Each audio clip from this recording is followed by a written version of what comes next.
Welcome back guys to my YouTube channel pencil fix. तो ये होने वाला है हाउ टू ड्रॉ सीरीज का पार्ट 2, जहाँ पर आज मैं और जोजो जोजो ये जोजो कहाँ गया? जोजो ये जोजो कहाँ चला गया? और एक मिनट, कैंडल तो नहीं है, ये तो पटाखा लग रहा है। केक पे पटाखा किसने लगा दिया? एक मिनट, अच्छा तो जोजो केक के अंदर छुप के बैठा था। तो चलिए शुरू करते हैं। आज अपन सीखेंगे बेसिक्स ऑफ शेडिंग। तो जैसे कि लास्ट पार्ट में अपन ने सीखा था कैसे अपन लाइंस के थ्रू शेप्स बना सकते हैं, कैसे अपन स्ट्रेट लाइन खींच सकते हैं और कैसे अपन मल्टीपल प्रिमिटिव शेप्स के बारे में सीखा था। तो इस वीडियो में अपन सीखने वाले हैं उस शेप्स के अंदर शेडिंग डालना। तो शेडिंग डालने में बेसिक 5 पार्ट्स होते हैं। पहला पार्ट होता है उसका सोर्स ऑफ लाइट, दूसरा होता है मिड टोन जो सोर्स ऑफ लाइट के थोड़ा सा दूर होता है, तीसरा पार्ट होता है कोर शैडो, बेसिकली जहाँ पर लाइट नहीं पहुँच रही है, और जो ऑब्जेक्ट जो शैडो कास्ट करता है अपने सरफेस पे उसे कहते हैं कास्ट शैडो, और जहाँ पर सबसे ज़्यादा लाइट पड़ती है उसे कहते हैं हाईलाइट। तो अब हम सीखने जा रहे हैं टाइप्स ऑफ शेडिंग। कौन सी टाइप की शेडिंग होती है? मेन 6 टाइप की शेडिंग है। पहली स्मूथ शेडिंग, जिसमें खाली पेंसिल इस्तेमाल करेंगे अपन स्मूथ लाइंस खींचने के लिए और शेडिंग करने के लिए। नेक्स्ट होगी अपनी हैचिंग, जहाँ पर बोल्ड लाइंस यूज की जाएंगी। उसका एडवांस फॉर्म रहेगा क्रॉस हैचिंग, जहाँ पर अपन 2 और मोर इंटरसेक्ट करेंगे लाइंस को। और उसके बाद अपन सीखेंगे स्क्रिबलिंग, जहाँ पर अपन बेसिकली स्क्रिबल्स बनाएंगे। एंड उसके बाद अगर स्टेपलिंग, ये फेवरेट टेक्निक है बट टाइप टेकिंग टेक्निक है, काफ़ी अच्छा रिजल्ट मिलता है इससे। लास्ट अपन सीखेंगे ब्लेंड या फिर ब्लेंडिंग, जिसमें अपन पेपर स्टम्प पे पेपर का यूज़ करेंगे। अब अपन चलते हैं हाउ टू यूज़, कि अपन ये सारे टेक्निक्स यूज़ कैसे करेंगे। तो पहले अपन सीखने वाले हैं स्मूथ शेडिंग। स्मूथ शेडिंग करते कैसे? सबसे पहले जो अपन ने लास्ट पार्ट में सीखा था, एक सर्कल बनाना है अपन को सिंपल, जैसे कि आप देख सकते हैं मैं सिंपल से सर्कल बना दिया। फिर अपन को इसमें एक लाइट सोर्स सिलेक्ट करना पड़ेगा कि किधर से अपन लाइट इस सर्कल के ऊपर डालने वाले हैं। उस बेसिस पे पूरी शेडिंग होगी, उस बेसिस पे सारी शैडो पड़ेगी और कहाँ पर कास्ट शैडो पड़ेगी, सब अपन को उसी बेसिस पे होगा कि किधर से लाइट पड़ रही है। उसके बाद मैं यहाँ पर मार्क कर रहा हूँ कि कहाँ पर हाईलाइट रहेंगे, कहाँ पर मिड टोन्स रहेंगे, कहाँ पर कोर शैडो रहेगा, ड्रॉप शैडो कहाँ से आएगा। ये सब अपन यहाँ पर डिसाइड करने वाले हैं on the basis of the light source. उसके बाद मैं अब जाके इसमें शेडिंग चालू करूंगा। जैसे कि आप देख सकते हैं इस पूरे प्रोसेस में मैं खाली जो ब्लेंड करना होता है, बेसिकली 2 और मोर टोन्स को एक दूसरे के अंदर मिलाना, एक ग्रेडियंट बनाना, वो सब मैं खाली पेंसिल की मदद से करूंगा। कोई एक्सटर्नल या कोई और इक्विपमेंट का इस्तेमाल नहीं करेंगे, पेंसिल के थ्रू ही अपन इसको ब्लेंड करेंगे। तो ये स्मूथ ब्लेंडिंग हो जाएगी। जैसे कि आप देख सकते हैं सबको स्मूथ ब्लेंडिंग हो गई है, और ये सब अपन ने किया है only with the help of pencil. उसके बाद अब मैं इसे मार्क करता हूँ कि कहाँ पर कौन सी चीज़ है। बेसिकली ये है highlight, this is the point of the object which is closest to the light source. ये हो गया अपना लाइट सोर्स, इधर से लाइट आ रही है इस ऑब्जेक्ट के ऊपर। फिर आ गया हमारा मिड टोन, उसके बाद है हमारा कोर शैडो, उसके बाद आएगा हमारा रिफ्लेक्टेड लाइट जो ग्राउंड से रिफ्लेक्ट हो रही है ऑब्जेक्ट के ऊपर, एंड फिर लास्ट में आएगा अपना कास्ट शैडो, जो शैडो ऑब्जेक्ट कास्ट कर रहा है ग्राउंड के ऊपर। तो ये हो गए major parts of an shading. उसके बाद अपन सीखेंगे हैचिंग शेडिंग। बेसिकली हैचिंग के थ्रू अपन शेडिंग सीखेंगे। हैचिंग के प्रोसेस में अपन को सारी की सारी लाइंस पर्टिकुलर एक डायरेक्शन पे जानी, जिस डायरेक्शन पर अपन स्टार्ट करेंगे, और उन्हीं लाइंस के थ्रू अपन को फिर ब्लेंड करना है। ये बोथ ऑब्जेक्ट के ऊपर और उसके कास्ट शैडो के ऊपर डिपेंड होगा कि किधर आप लाइट सोर्स उस हिसाब से लाइंस ले जाएंगे। जिसके लिए आप देख सकते हैं मैं सारी लाइंस एक पर्टिकुलर डायरेक्शन पे ले जा रहा हूँ और उसके थ्रू ही ब्लेंड करने का ट्राई कर रहा हूँ और एक ग्रेडियंट लाने का ट्राई कर रहा हूँ। जैसे कि आप देख सकते हैं पूरे ऑब्जेक्ट में एक पर्टिकुलर डायरेक्शन की लाइंस हैं और उनको ब्लेंड किया गया। फिर अपन सीखेंगे क्रॉस हैचिंग, जिसका एडवांस फॉर्म है। इसमें अपन 2 लाइंस को इंटरसेक्ट करवाएंगे। बेसिकली जो फर्स्ट पार्ट अपने हैचिंग में जो सीखा था उसी वे में अपन एक डायरेक्शन लाइंस को ले जाएंगे, लेकिन नेक्स्ट जो सेट ऑफ लाइंस रहेंगी उसको 45 डिग्री के एंगल पे उसको इंटरसेक्ट करवाएंगे। जैसे कि आप देख सकते हैं मैं क्रॉस हैच करके 45 डिग्री के एंगल पे इंटरसेक्ट कर रहा हूँ। इससे ब्लेंडिंग ज़्यादा अच्छी होती है। ये मोस्टली आपको क्लोथ रेंडर करना है या कुछ रेंडर करना है तो उसमें आपको काफ़ी हेल्प होगी क्रॉस हैचिंग में, और टेक्सचर भी अच्छा से आएगा। जैसे कि आप देख सकते हैं इसमें अच्छी ब्लेंडिंग हुई है एज कम्पेयर टू हैचिंग।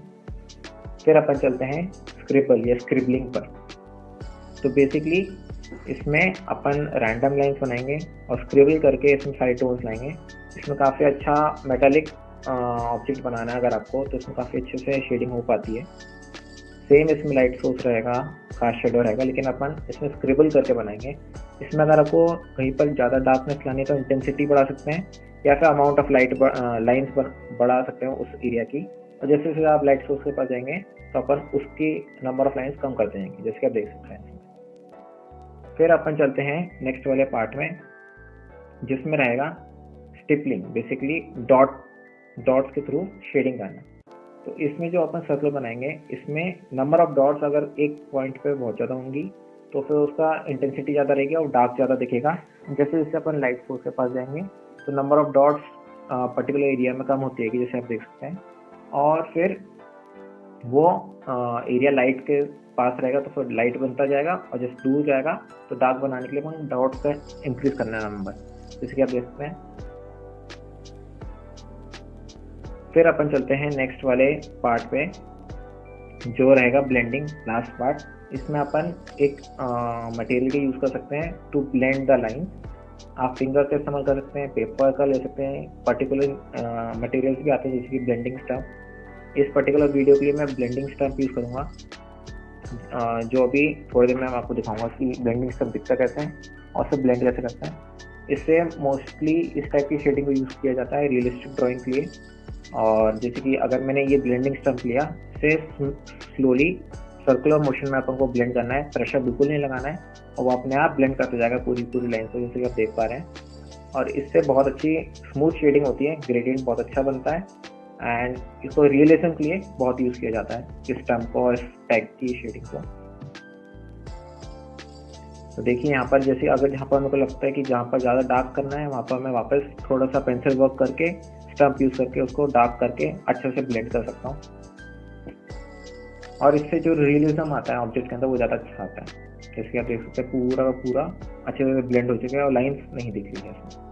अब हम चलते हैं नेक्स्ट पार्ट की तरफ, हाउ टू प्रैक्टिस। इन टेक्निक्स को प्रैक्टिस कर सकेंगे। फर्स्ट मेथड जो मैं आपको सिखाऊंगा उसमें मैं स्मूथ शेडिंग करके सिखाऊंगा। इस मेथड में आपको एक हॉरिजॉन्टल लाइन खींचनी है। ट्राई करें कि वो डार्केस्ट लाइन खींच सके, जितना प्रेशर हो सके उतने प्रेशर के साथ खींच सके। फिर अपन उस डार्क को नीचे लाते लाते लाइट करना है, जैसे कि आप देख सकते हैं मेरे डेमोन्स्ट्रेशन में मैं ऊपर डार्केस्ट से चालू करके नीचे लाइट ला रहा हूँ। और कोई और मेथड जैसे कि स्मूथ शेडिंग है तो कुछ और यूज़ नहीं कर रहा हूँ, लाइन वर्क के थ्रू ही आपको ऐसा ग्रेडियंट लाना है। यही ग्रेडियंट आपको हर एक टेक्निक के थ्रू लाना है ताकि आपकी शेडिंग अच्छी हो सके। दूसरा मेथड जो यूज़ करेंगे उसमें मैं स्क्रिबलिंग यूज़ करूँगा। स्क्रिबलिंग टेक्निक के थ्रू दूसरा मेथड में डेमोन्स्ट्रेट करता हूँ आपको। इसमें आपको 10 बॉक्सेस बनाने हैं। आप चाहे तो 20 पे बना सकते हैं, 10 के रो के, या फिर 10 बॉक्सेस 5 के रो के। रो के बीच में आपको 1 सेंटीमीटर का गैप रखना है। एंड उसके बाद आपको जो फर्स्ट बॉक्स में यहाँ पर मैं डार्केस्ट शेडिंग के थ्रू कर रहा हूँ, लेकिन आप चाहे तो इसमें लाइट करके भी कर सकते हैं, लेकिन यहाँ पर मैं डार्क इसलिए कर रहा हूँ क्योंकि डार्क अगर आपको एक बार वैल्यू पता होती है तो आपको उसको लाइट ले जाना ईजी रहता है एज कम्पेयर टू लाइट से डार्क जाने में। तो यहाँ पर मैं फर्स्ट बॉक्स में डार्क कर रहा हूँ, उसके बाद उसको धीमे धीमे करके आप देख सकते हैं नेक्स्ट बॉक्स में मैं लाइट करते जा रहा हूँ। आपको ये भी ध्यान रखना है कि बॉक्स की आउटलाइन भी दिखती रहे और साथ में ग्रेडियंट भी बने। ये दोनों तरीके से आपको प्रैक्टिस करनी है। लाइन बॉक्स की नहीं जानी चाहिए और एक ग्रेडियंट भी बनना चाहिए। जैसे जैसे मैं आगे वाले बॉक्सेस पे जाते जा रहा हूँ, मैं अपने नंबर ऑफ लेयर्स को कम करते जा रहा हूँ और अपने हैंड का जो प्रेशर पड़ रहा है पेपर पे वो भी कम कर रहा हूँ, जिससे एक ग्रेडियंट बनते जा रहा है। फिर आप जो 1 सेंटीमीटर का गैप छोड़ के नीचे आएंगे उसमें आपको जो लास्ट बॉक्स था उससे और लाइट करना है, और फिर अपन पूरा लास्ट बॉक्स में आते आते बिल्कुल लाइटेस्ट या फिर ऑलमोस्ट नेग्लिजिबल वहाँ पर कर देंगे शेडिंग। जैसे कि आप देख सकते हैं डार्केस्ट टू लाइटेस्ट हुआ है पूरे में, एंड स्क्रिबलिंग मेथड के थ्रू किया है। ऐसे आपको सारे अलग मेथड के साथ प्रैक्टिस करना है। अब अपन चलते हैं हाउ टू ड्रॉ, बेसिकली अपन कैसे ड्रॉ करेंगे। इसमें मैं शटल कॉक ड्रॉ करूँगा। कोई भी ड्राइंग करने से पहले आपको एक बेस लाइन सेट करनी की, इसके नीचे आपकी ड्राइंग जाएगी नहीं और इसके ऊपर आपकी ड्राइंग रेस्ट करने वाली है। फिर जो अपन ने फर्स्ट पार्ट में सीखा था वैसे ही अपन को लाइंस के थ्रू एक पूरी आउटलाइन बनानी है उसकी। इसकी टोटल हाइट क्या रहने वाली है, विड्थ क्या रहने वाली है, कौन सा सेक्शन कहाँ पर आने वाला है। जब आपको पूरा का पूरा डिसाइड हो जाए बेसिक शेप्स के थ्रू, फिर अपन चालू कर सकते हैं उसकी डिटेलिंग एंड शेडिंग।